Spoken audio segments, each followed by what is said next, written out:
নিজের জীবনে হীরক তথা হিরে এবং দর্পণ এই দুই দেখেছেন।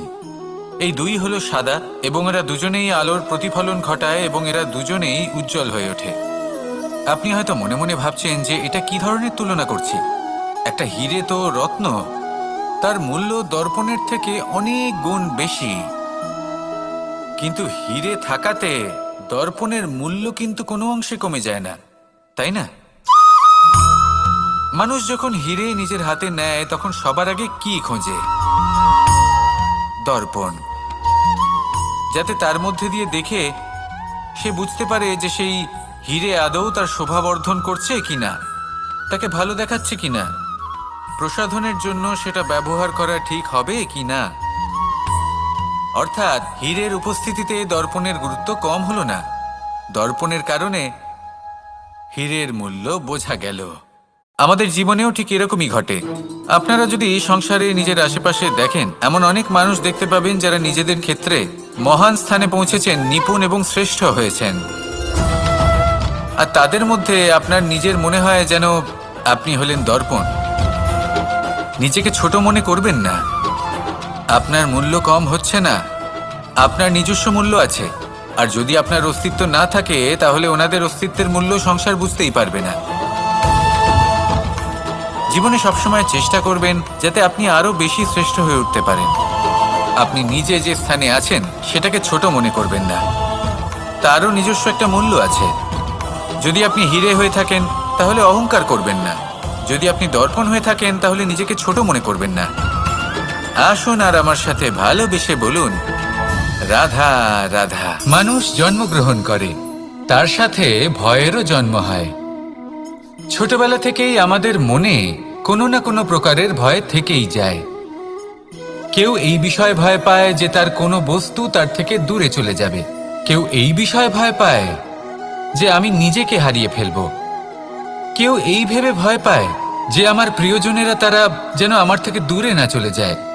কেউ এই ভেবে ভয় পায় যে আমরা যেন পথ না হারিয়ে ফেলি, আদি ইত্যাদি। কিন্তু সত্যি কথা বলতে ভেবে দেখুন, এই ভয় বাস্তবে কি? শুধুই একটা মনস্থিতি, আর কিছুই নয়। যা কিছু আপনি জীবনে পেয়েছেন তা একদিন আপনাকে হারাতে হবে। এই জীবন হলো আপনারই, কিন্তু তাও একদিন সমাপ্ত হবে। তাই ভয় পেয়ে কি লাভ? এই ভয় শুধু আপনাকে জীবনযাপন করা থেকে বাধা দিচ্ছে, আর কিচ্ছু নয়। পথ হারিয়ে ফেললেই বুঝতে পারবেন যে নতুন পথ কিভাবে বানাতে হয়। কিছু মানুষকে জীবন থেকে হারালে তবেই আপনি বুঝবেন যে আপনার আপনজনকে। এই ভয়ের কারণে ভীত হয়ে থাকবেন না।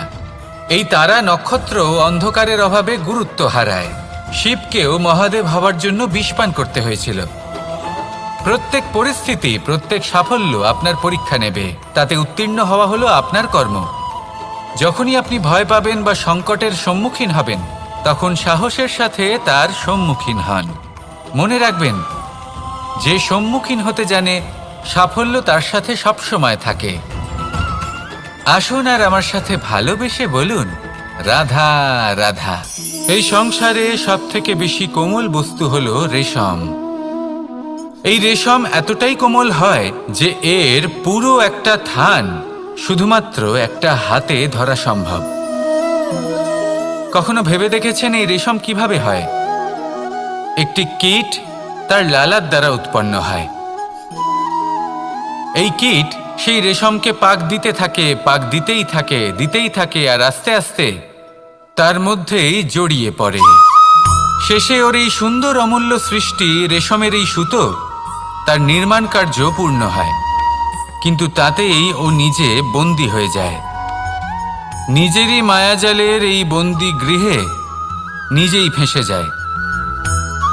এবার এই সুতোকে ব্যবহারযোগ্য করে তোলার জন্য এই কীটগুলিকে এই কবচের সাথেই ফুটন্ত জলে ফেলে দেওয়া হয়। এই সংসারে যদি আমাদের স্বপ্ন এই সংসারের দুঃখ হরণ করার জন্য, এই সংসারে সুখ বিতরণ করার জন্য হয়, তবেই আমাদের প্রগতি সম্ভব। যদি আমাদের এই স্বপ্ন শুধুই আমাদের এবং আমাদের স্বার্থ সিদ্ধির জন্য হয়, তাহলে এই স্বপ্ন আমাদের অন্ধ করে দেবে। আমাদের অন্ধকারের পথে নিয়ে যাবে আর আমরাও সেই কীটের মতো হয়ে যাব। নিজেদেরই মায়াজালে আমরা নিজেই ফেঁসে যাব, আর শেষে আমরা যদি কিছু লাভ করি তা হবে একাকিত্ব, অন্ধকারময় মৃত্যু। তাই স্বপ্ন অবশ্যই দেখুন, কিন্তু এমনভাবে স্বপ্ন দেখবেন না যে তার এই বন্দিগৃহে আপনি নিজেই ফেঁসে গেলেন। স্বপ্ন দেখুন পরোপকারের, পরমার্থের, সবাইকে উদ্ধারের, অন্ধকারের নয়। তবেই কল্যাণ হবে, আর তবেই এই হৃদয় প্রসন্ন হয়ে বলবে রাধা রাধা।